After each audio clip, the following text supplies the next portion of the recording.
السلام علیکم پیارے بچوں، تو کیسے ہو آپ سب؟ آج میں آپ کے لیے لائی ہوں ایک نئی اور مزیدار کہانی، جس کو سن کے آپ کو بہت سی نالج میں اضافہ ہوگا۔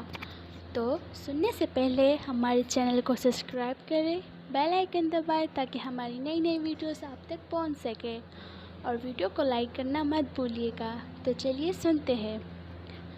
شہر کے قریب کسی گاؤں میں ایک کتا روزانہ صبح اپنی روزی کی تلاش میں گھر سے نکلتا تھا اور گوشت کی دکان کے باہر پڑی ہوئی ہڈیوں کو جمع کرتا اور گھر لا کر اپنے گھر والوں کے ساتھ مل کر کھایا کرتا۔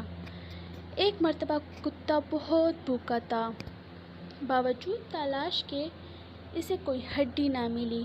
گھومتے گھومتے وہ ایک گوشت کی دکان پر پہنچا جہاں پر لوگ گوشت خرید رہے تھے۔ قصاب لوگوں کو گوشت بیچ رہا تھا۔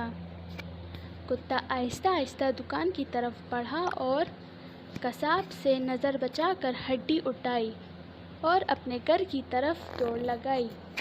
قصاب نے کتے کی یہ حرکت دیکھی تو کتے کے پیچھے بھاگا۔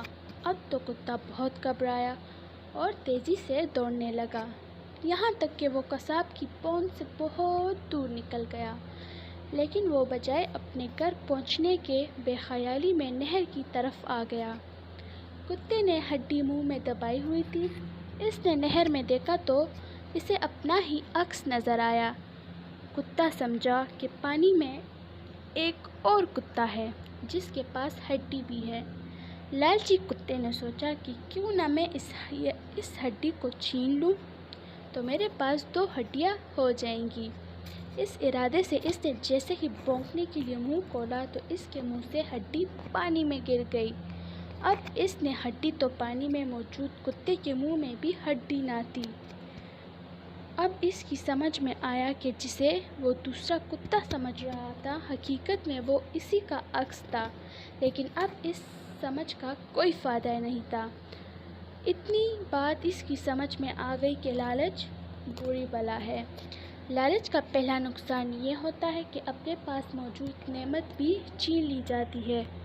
ہمیں کسی بچے کی گھڑی نظر آئے، کسی کی قلم نظر آئے تو اس کو للچاتی ہوئی نگاہوں سے دیکھتے ہیں اور امی ابو سے ضد کر کے مانگنے کے بجائے ہم لالچ میں آ جاتے ہیں۔